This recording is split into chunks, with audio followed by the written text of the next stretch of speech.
সালামু আলাইকুম। দেওয়াল ভাই, কি অবস্থা, কেমন আছেন? আলহামদুলিল্লাহ ভালো আছেন আপনি? এই যে দুই চার মিলন ভালো আছি আলহামদুলিল্লাহ। আজকে যে বিষয়টা নিয়ে আলাপ করতে যাব সেটা হলো মূলত জ্ঞানের ইসলাম ইসলাম নাকি পোশাকের ইসলাম ইসলাম।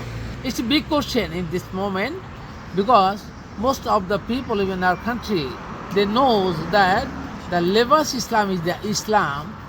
জ্ঞান ইসলামটাকে দেখে না, যেহেতু বাহ্যিক দেখে না তারা মনেও করে না। বাস্তব সত্য কথা আজকে বলি, আজকে তো ধরেন 12 দিন হয়ে গেল চায়নাতে আমরা ঘুরছি, দেখছি চায়না অনেক পিপল আমরা দেখছি তারা এখন দাড়ি রাখতেছে, রীতিমতো দাড়ি রাখে। দেখলে মনে হবে বাহ্যিক সে মুসলিম, কিন্তু ওই লোক মুসলিম না। তাহলে আমরা যে দাড়ি, টুপি, জুব্বা, পাঞ্জাবি এই লেবাস দিয়া আমরা অনেককে মনে করি তারা প্রকৃত ইসলাম, কিন্তু আসলে লেবাসের ইসলাম তো ইসলাম হতে পারে না। তাহলে তো ওরা যারা দাড়ি রাখে তারাও তো মুসলিম হতো, কিন্তু যেহেতু তারা মুসলিম না, মোমেন না, তার ভালো লাগছে ফ্যাশনের মতো দাড়ি রাখে। এখন আমাদের রসুল দাড়ি রাখছেন কি রাখছেন না তার কোনো অথেন্টিক কোনো হিসাব কিন্তু নাই, এবং রসুল কোনোদিন বলেনও নাই দাড়ি রাখার জন্য। যদি বলতেন তাহলে সেটা কোরআনে অবশ্যই থাকতো, আর কোরআনে থাকলে সেটা খরচ হতো। আর কোরআনে যা নাই তা রসুলের নামে বানানো বলা হয়েছে, এটা রসুল বলতেই পারেন না। কারণ একই আল্লাহর শাসনের মধ্যে আল্লাহ রসুলকে দিয়ে আর একটা নূতন শাসনতন্ত্র তৈরি করতে পারে না, একটা বিধানতন্ত্র তৈরি করতে পারে না। যারা আল্লাহর শাসন, আল্লাহর বিধানের মধ্যে কোরআনের সাথে প্রচলিত হাদিস, আকাবিদের অথবা ফতোয়া অথবা শরিয়া এগুলোকে নিয়ে যারা ধর্মীয় গ্রন্থ মনে করতেছে, বিধান মনে করতেছে, তারা মূলত আসলেই তারা ফুলের বা বোকার দণ্ডে দণ্ডিত, এবং আর তারা ইবলিসের প্ররোচনায় এই কথাগুলো বলছে যাতে মানুষ কোরআনের জ্ঞান থেকে দূরে সরে যায়, লিবাসের দিকে ঢুকে যায়। প্রথম কথা হলো আজকে যে জিনিসটা আমরা বললাম সেটা হলো চাইনিজদের মধ্যে অনেক ছেলেপেলে দেখি, ইয়ং ছেলেপেলে তারা সুন্দর করে দাঁড়িয়ে রাখে। তাহলে তারা দাঁড়িয়ে রাখলে মুসলিম হয় না, তারা তো পাঞ্জাবি ওরা মুসলিম হবে। সুতরাং আমাদের আসতে হবে কোরআনের জ্ঞানে, যারা জ্ঞানী তারা হইবে প্রকৃত মুসলিম, তারা প্রমিত মুমিন, আর মুমিন হওয়ার পরে যদি সে আমল করে হবে প্রকৃত মুসলিম। এখন যারা এই তথ্যটুকু বুঝেন নাই তারা মনে করেন তারা বড় বড় আকাবি, বড় বড় মৌলাবি, তারা বড় বড় স্কলার, বড় বড় পীর মাসায়েখ অনেক কিছু বলছে। এবং সবচেয়ে বড় ব্যাপার লাগে, আশ্চর্যের ব্যাপার, যে আমরা সোশ্যাল মিডিয়ার সুবাদে এখন যা দেখি আলেমরা যা বলে গাঁজাখুরি কথা বলে, মনের ইচ্ছা মতো গাঁজাখুরি কথা বলে। আসলে তারা কোরআন ভিত্তিক কথা বলে না, তারা বলে এই যে কোনো প্রশ্ন করলে তার সমাধান আছে এবং তার সমাধান মন করা কথা বলে দেয়। তারা আসলে কোরআনের থেকে কোনো কিছু জানেও না, কোনো কিছু বলার চেষ্টা করে না, গবেষণাও করে না। আর এইটা বলার জন্য সাধারণ মানুষ রীতিমতো পথভ্রষ্ট হচ্ছে। অমুক তো বড় scholar, he cannot tell a lie, he cannot go against the Quran, he cannot do anything else without the research. এই যে থিঙ্কিং, তাদের প্রতি যে বিশ্বাস, এই বিশ্বাস তিরি কিন্তু ভাঙতেছে। যারা জেনারেল শিক্ষিত হয়েও অনেকেই এখন কোরআন জানার চেষ্টা করছে, বোঝার চেষ্টা করছে, তারা মূলত এইসব স্কলারকে রীতিমতো ঘৃণা করে। আর এই ঘৃণার দলে দেখা যায় পাথর যেমন তিলে তিলে ক্ষয় হয়, বরফ যেমন গরম পাইলে ক্ষয় হয়ে যাচ্ছে, এই বরফের মতো যে বিশ্বাস ছিল তাদের উপরে, যে সাধারণ মানুষের বিশ্বাস, ও বিশ্বাসটা গলে কিন্তু পানির মতো চলে যাচ্ছে। আস্তে আস্তে তারা কিন্তু পথে ঘাটে লাঞ্ছিত হতে যাচ্ছে। সুতরাং এখান থেকে আমি তাদেরকে বলবো, এই আমার প্রচলিত আলেম যারা আছে তাদেরকে বলবো, ভাই আপনাদের লেবাস নিয়ে এত কথা বলার দরকার নেই, যেটা কোরআনে নেই তা বলার দরকার নেই, যেটা কোরআনে নেই সেটা অমৌলিক বিষয়।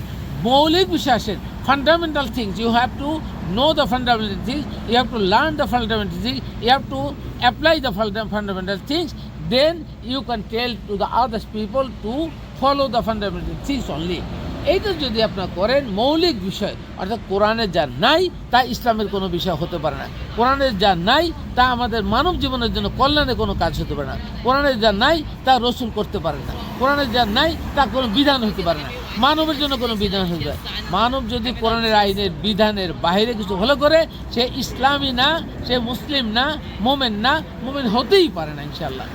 আশা করি এখান থেকে আমরা যে আজকে যে কথাগুলো বললাম, এই কথাগুলো যদি মানুষ বোঝার চেষ্টা করে, অনেক মানুষ হেদায়েত পাবে, অনেক বুঝে আসবে।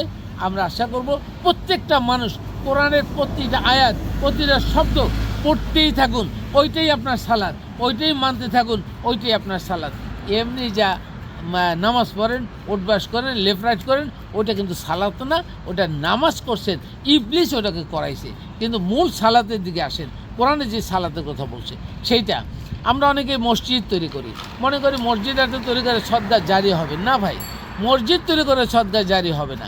আগে মসজিদ তৈরি করার আগে আপনি নিজে মুসলিম কিনা, ইমানদার কিনা, মুমিন কিনা, এইটা আগে নিশ্চিত করেন। নিজে যদি মুসলিম না হন, মোমেন না হন, তাহলে আপনি মসজিদ কেন, আপনি যা কিছু করেন আপনার কোনো কাজে আসবে না। সুতরাং যারা আজকে দেখা যাচ্ছে নিজের টাকা খরচা করে একটা মসজিদ বানাচ্ছেন, অন্য জায়গায় দান দিচ্ছেন, অন্য কোনো হুজুরকে দান দিচ্ছেন, অন্য কোনো ইসলামী কাজে দান দিচ্ছেন, তারা নিজে যদি কোরআন জেনেও বুঝে মুসলিম না হয়, নিজে কোরআন জেনেও বুঝে যদি ঈমান নিয়ে আসে না আনে, তারা যদি মোমেন না হয়, তাহলে তাদের দান কোনো কাজে আসবে না। আল্লাহ কারো থেকে দান নিতে মুখাপেক্ষী না, কারণ আল্লাহ তো কোনো কিছুর অভাব নেই। আপনার থেকে কেন দান নিবে আপনি যে মোমেন না হন? অনলি মোমেন ব্যক্তিরা হবে আল্লাহর অভিভাবকদের মধ্যে থাকবে।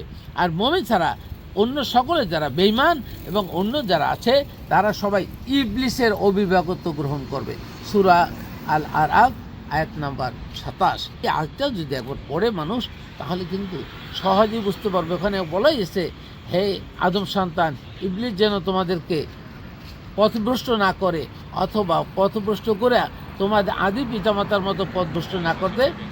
যারা যে আদি পিতাকে আপনার ইবলিস জান্নাত থেকে ভুল করাইয়া, ভুল বুঝাইয়া জান্নাত থেকে বের করে দিয়েছিল, তাদের জ্ঞানের পোশাক খুলে দিয়েছিল, অথচ তোমরা ইবলিস এবং ইবলিসের দোসরদের আমরা দেখতে পাই না, কিন্তু তারা আমাদেরকে দেখতে পায়।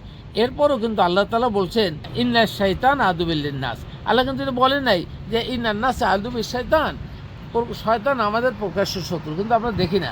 অর্থাৎ ব্রেন উৎকর্ষিত করতে হবে, তাহলে আমরা শয়তানের প্রকাশ্য শত্রু বুঝবো। আর যদি ব্রেন উৎকর্ষ না করি, তাহলে আমরা যদি পোশাকের উপর থাকি, দাড়ি টুপির ভিতরে থাকি, তাহলে কিন্তু আমরা বুঝবো না যে শয়তান আমাদের প্রকাশ্য শত্রু কি না। সুতরাং জাআলনা শায়াতিনা আউলিয়া লা ইউমিনুন, অর্থাৎ যারা ঈমান আনেনি ইবলিসকে তাদের অভিভাবক বানিয়ে দিয়েছে, অর্থাৎ আল্লাহ তাদেরকে ত্যায্য করে দেবেন। সুতরাং আপনি পোশাক পরবেন, দাড়ি করবেন, টুপি ধরবেন, জুব্বা ধরবেন, কিন্তু কোরআন জানেন না, আপনি কিন্তু আল্লাহ বান্দার মতো আপনি কিন্তু ইবলিসের দাসত্বের উপর থাকতে হবে। আল্লাহ।